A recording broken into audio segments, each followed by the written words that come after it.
Estudo, Lucas capítulo 10, versículo 38. Estamos falando de uma família, são 3 irmãos que vão entrar na nossa história hoje. Mas não é a história que eu quero contar, são as revelações, os ensinamentos que temos nesse estudo bíblico. 10, 38. Você pode acompanhar também nos monitores, tá bom? Ali os monitores tem tudo que eu vou ler vai passar ali. E aconteceu que, indo eles de caminho, entrou numa aldeia, e certa mulher, por nome Marta, o recebeu em sua casa. Você tem que receber Jesus na sua casa.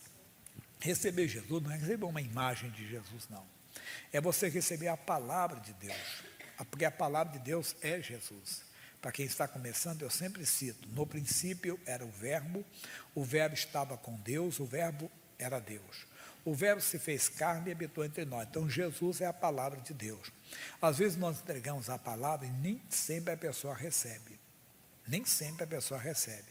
Um segredo foi Maria a Virgem. O que ela ouvia falar do Senhor, ela guardava no seu coração. Você pode ver isso, que ela guardava a palavra no coração. Quando chegaram lá, depois que houve o caso dos chamados reis magos, que foram ver, e tudo que falava a respeito, ela guardava no coração. Aprenda a guardar a palavra. O salmista do Salmo 119, ele vai colocar ali, eu vou ler com vocês, versículo 11. Ele diz assim: escondi a tua palavra no meu coração, para eu não pecar contra ti. Guarde a palavra no seu coração. Isso é receber Jesus no seu coração. Você quer ver uma coisa? A Bíblia fala em Hebreus capítulo 4, versículo 12. Diz assim: a palavra de Deus é viva e eficaz. É mais penetrante que qualquer espada de 2 gumes. E penetra até a divisão da alma e do espírito, das juntas e medulas. Atenção, é apta para discernir os pensamentos e as intenções do coração. Então Deus, ele conhece os pensamentos, ele conhece as intenções do coração. Isso aqui é para você. Se eu tenho a palavra de Deus, por exemplo, eu não vou aceitar uma imoralidade na minha mente. Por quê? Porque eu guardei a palavra, e onde a palavra está, o mal não pode ficar. Verdade, é um corinho antigo que nós cantávamos na igreja, cantamos, nem sempre cantamos, mas cantávamos bastante, que era assim, né? Aonde Deus está, o mal tem que sair, a unção de Deus chegou aqui. Então, quando a palavra de Deus está, o mal sai. Se o mal entra, a palavra de Deus não está, irmão. Não fica, não pode. O apóstolo Paulo falou: que comunhão há entre a luz e as trevas? Então, se você guarda a palavra no coração, se você recebeu Jesus, a palavra no coração, você não aceita o erro aqui. Porque você sabe que Deus conhece, meu Deus, pode vir a tentação, você diz: não, Jesus, eu sou do Senhor, só sabe o que está vindo na minha mente. E se você tem que ser sincero, gostou do que é errado, fala: Jesus, não deixe eu gostar, me faça rejeitar isso aqui, me ajude. E você vai levar fora em nome de Jesus. Porque eu digo o seguinte: se você aceita o prazer do inferno, você vai aceitar depois a perturbação. Porque o diabo não é amigo de ninguém, não. A missão dele é matar, roubar e destruir.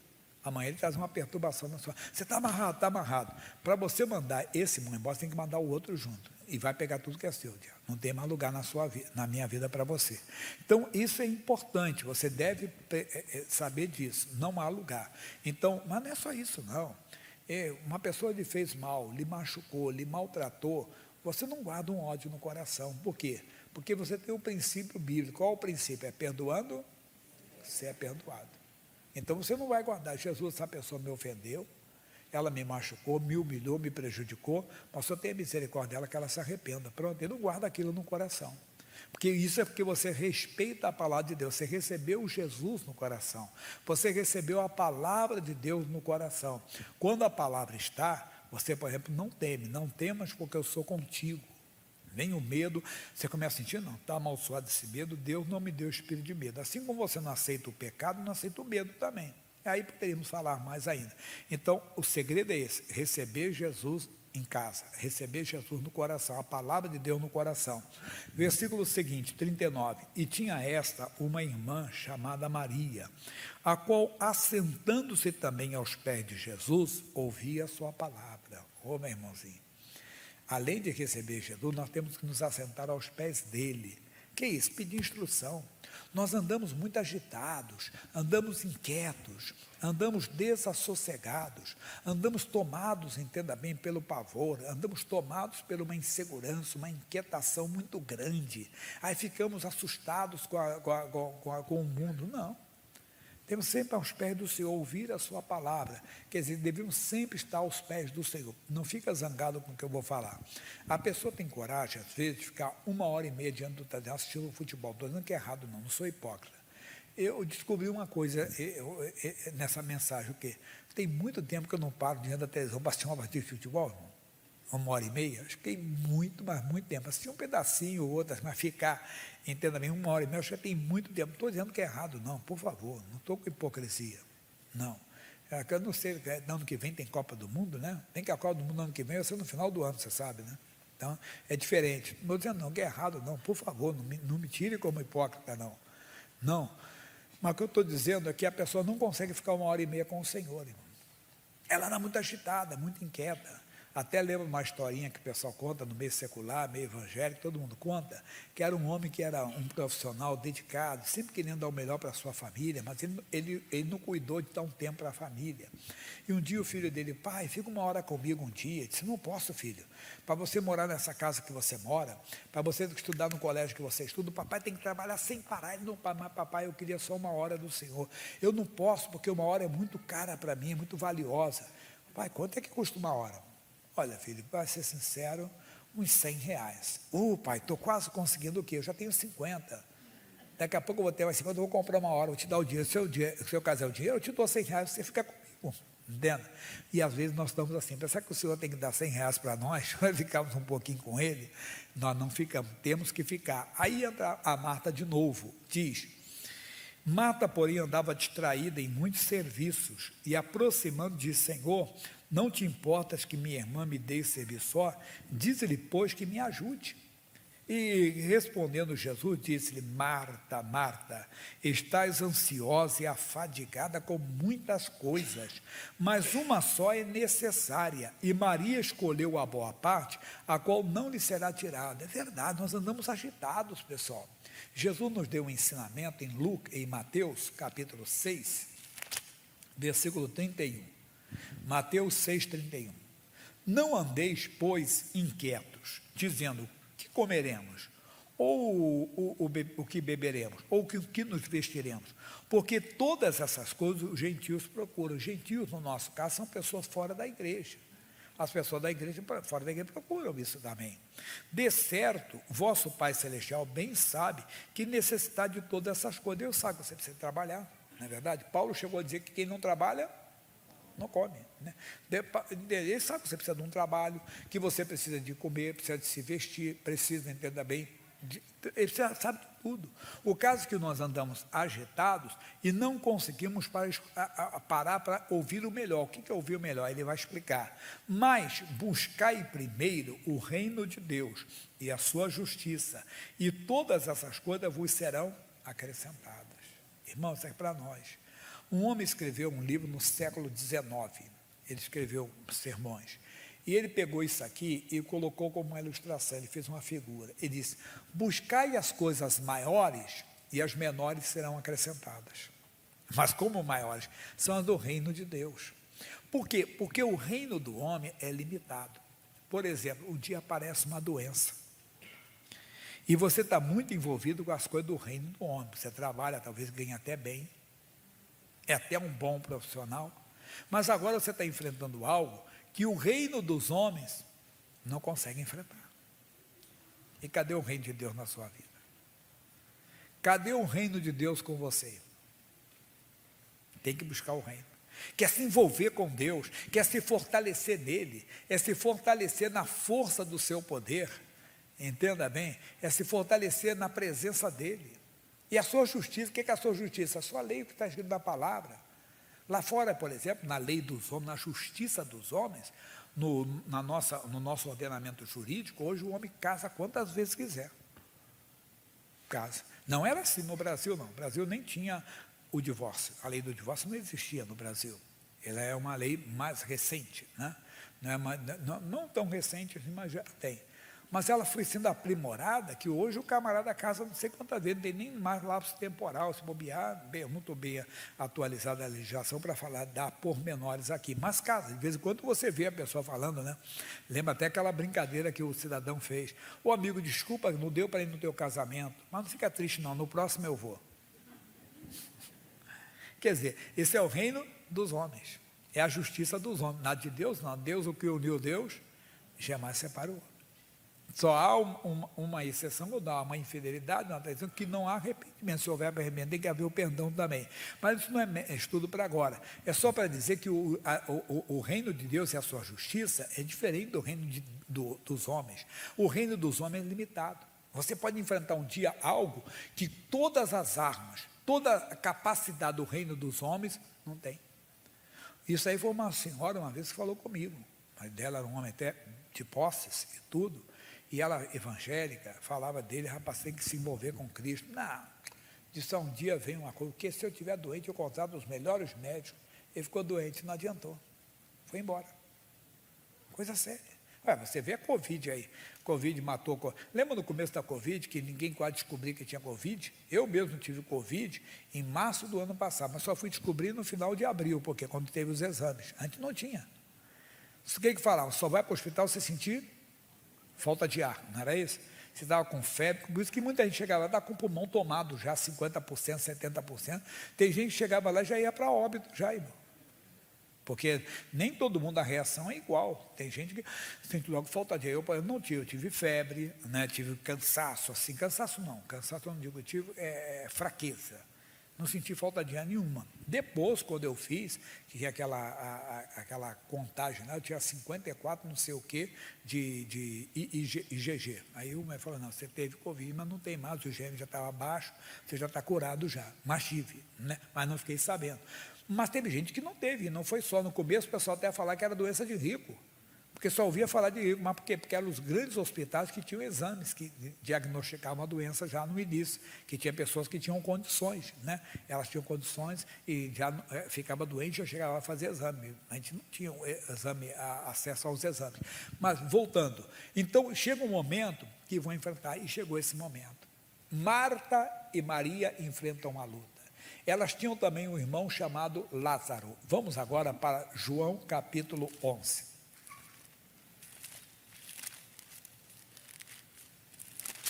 João capítulo 11. Estava enfermo um certo Lázaro de Betânia, aldeia de Maria e de sua irmã Marta.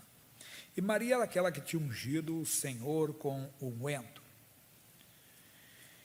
e que tinha lhe enxugado os pés com seus cabelos, cujo irmão Lázaro estava enfermo. E nós vamos ver que o Lázaro, ele se tornou uma pessoa próxima do Senhor. Toda aquela família passou a ser, os 3 irmãos serviam ao Senhor, nós vamos ver isso. Mas note uma coisa, agora elas se deparam com uma doença. E elas vão pedir ajuda a quem? Ao reino de Deus. Aquele que é o Rei dos Reis, que é o Senhor Jesus. E vão lá, entenda bem, buscar o socorro, pedem ajuda, diz assim, mandaram-lhe, pois, suas irmãs dizer, eis que está enfermo aquele que tu amas. Opa, depois eu vou explicar sobre isso aqui. Aquele que tu amas. Então, aquele que tu amas, puxa, isso é para nós, tem coisa aqui. Jesus, ouvindo falar isso, disse, essa enfermidade não é para a morte, mas para a glória de Deus, para que o Filho de Deus seja glorificado por ela. Um momentinho só, hein? Cuidado para você não misturar as coisas aqui. Tem gente que está dizendo, chega a dizer literalmente assim, eu estou doente para a glória de Deus. Espera aí, o Lázaro ficou doente, o Lázaro chegou a óbito, morrer, e o Lázaro ressuscitou. E onde foi a glória? Na doença? Na morte? Ou na ressurreição? Na ressurreição. É claro, entenda bem, irmão, isso é muito claro que você deve entender, que as pessoas devem entender isso, que a doença ali não ganhou, a morte não ganhou glória, nem a doença, quem ganhou foi o Senhor. O Senhor foi glorificado sim, na doença, na morte, mas foi porque houve a ressurreição. Então prevaleceu a vida, e Jesus é a vida. Mas isso que eu quero explicar para você, agora a mensagem final, de quê? Ora, Jesus amava a Marta e a sua irmã e a Lázaro. Mas por quê? Jesus não ama a todos, pastor? A Bíblia diz que Deus amou o mundo. Mas entenda bem, nós também amamos todas as pessoas, mas existe um amor diferente na sua casa, não é verdade? A sua família, você manifesta mais o seu amor. Onde eu vou chegar? Jesus falou em João 14, 21. Atenção, vamos lá. João 14, 21, 2, 3, 4, 5, 6, 7, 8, 9, 10, 11, 12, 13, 14, 15, 16, 17, 18. Glória a Deus, 18 obreiros aqui. Então Jesus falou assim: aquele que tem os meus mandamentos e os guarda, este é o que me ama. Não é aquele que fica, Senhor, eu te amo, te amo, te amo, te amo. Não. Aquele que tem os meus mandamentos e o guarda. E aquele que me ama será amado de meu Pai, e eu o amarei, e eu o amarei. Então você vê agora? E não é aí, dona Maria, só está no lugar totalmente errado. Só está mais pedida que eu falar, está mais pedida que segue em tiroteio? Está mais pedida que segue em tiroteio. Pode deixar, deixa à vontade, tá bom? Só está mais pedida que não é ali. É outra coisa que eu já falei. Pode deixar. Aquele que tem meus mandamentos, Deus guarda, este é o que me ama. E aquele que o pessoal de casa deve falar, pastor, já está ficando doido, muda de assunto de repente. Não é que eu fui dar uma instrução para os obreiros, mas fica todo mundo no seu lugar, todo mundo quietinho aí, encostado na parede, é que a parede é para não deixar a parede cair, não, tá bom? Aí diz: aquele que tem os meus mandamentos guarda, este é o que me ama, e aquele que me ama será amado de meu Pai, eu o amarei e me manifestarei a ele. Mas por que o Senhor o amou? Porque ele guardava, porque Marta, Maria e Lázaro passaram a guardar a palavra. Você tem que aprender a guardar a palavra. Se você aprender a guardar a palavra, aí você vai ser verdadeiramente um discípulo de Jesus. E mais do que isso, você vai ter o amor dele se manifestando. Chega um momento que nós nos deparamos, então, com coisas que o reino do homem não consegue vencer, que todo o dinheiro do mundo não compra. Todo o dinheiro do homem não vai comprar. Todo o dinheiro que o homem tem não funciona. E as pessoas estão perdendo, porque não buscam o reino de Deus em primeiro lugar. A Marta era de Deus, você também é de Deus, mas como Marta, você não está parando para ouvir a palavra. Depois ela se acertou. Você vê que agora é as duas, se você ver, foram as duas. Volta no versículo 3. Mandaram-lhe, então o plural, pois suas irmãs dizer, eis que está enfermo aquele que tu ama. Então as duas estavam servindo ao Senhor, as duas conheciam o Senhor, e as duas mandaram um recado lá: Senhor, aquele que tu amas, ele está doente, ele está enfermo. E o Lázaro veio a óbito. Jesus tem um tratamento bonito no versículo 11, veja só, 11. Assim falou e depois disse-lhes: Lázaro, o nosso amigo. Puxa, Lázaro foi chamado de amigo por Jesus. Será que Jesus pode dizer: o Jaime, meu amigo? Como é o nome da senhora? Silvia. A Silvia, minha amiga. Como é o nome do senhor? O Clésio, meu amigo. Será que quer dizer que Deus pode fazer isso a nosso respeito? Mas claro, pastor, não, nem sempre. Por quê? O capítulo 15 de João, versículo 14, ele diz assim: vós sereis meus amigos se fizerdes o que vos mando. Irmão do céu, irmão de Jesus, você vai ser amigo. Faça então o que ele está dizendo: busque o reino em primeiro lugar, mas não buscamos. Mas eu tenho que comer. Claro que todo mundo tem que trabalhar, não come de Paulo, tem que trabalhar. Deus sabe que você precisa trabalhar. Mas ele está dizendo: você busca o reino, você procura ouvir a palavra, ou você procura a fórmula mágica. Você procura a fórmula mágica, não é fórmula mágica, é procurar se envolver com Deus, ter vida com Deus. Eu, como pregador, entenda bem, eu tenho tanto ataques do inimigo na minha vida como você tem, mas eu tenho que estar firmado na palavra. O diabo não vai olhar para mim assim: ele é pastor, não quero nem saber. Não, ele tenta todo mundo, irmão. Ele tentou quem? Jesus. Jesus foi tentado em quê? Em tudo, exatamente isso, em tudo. Ele foi tentado. Imagine você, imagine nós. Então, nós temos que ter o reino de Deus conosco, do nosso lado. Como é que eu tenho o reino? Quando eu recebo a palavra no meu coração, quando eu aprendo a ficar aos pés do Senhor para ouvir a palavra, quando eu aprendo, entenda bem, seguir a orientação da palavra de Deus, aí eu tenho um reino. Porque então, aquele amigo que eu contei, não peguei como ilustração, contei um caso verídico. Uma senhora me contou, isso tem muitos anos, não foi? Você não conhece a pessoa, por isso eu estou citando, e ela dá permissão para isso. Eu também não estou identificando ninguém. Esse pastor Jaime, ele falou para mim: o dia que eu ficar doente, eu tenho os melhores médicos ao meu dispor. E tinha mesmo, mas não foi, não conseguiu. E foi embora. Glória a Deus que teve toda a oportunidade de aceitar Jesus, né, irmão? A verdade é essa. Mas quantas pessoas a vida toda daquele jeito? Amigo, hoje Deus trouxe você para ouvir essa palavra. Assim como a Marta recebeu Jesus em casa, e depois sua irmã, e depois seu irmão, leve Jesus para casa. Faça como fez Pedro, levou Jesus e a sogra dele estava enferma com muita febre, mas Jesus levantou a sogra dele. Faça como fez Jairo, chefe da sinagoga, levou Jesus para casa e a filha dele estava à morte. Ela morreu, mas Jesus trouxe ela de volta. Faça como fez Zaqueu, que levou Jesus para casa. Era um homem de má fama, não importa quem você foi, quem está em Cristo é nova criatura. Quando Jesus entrou, disse: ixi, rapaz, ele entrou para ser hóspede de um homem pecador, pode isso. Eles vão dizer, agora é crente.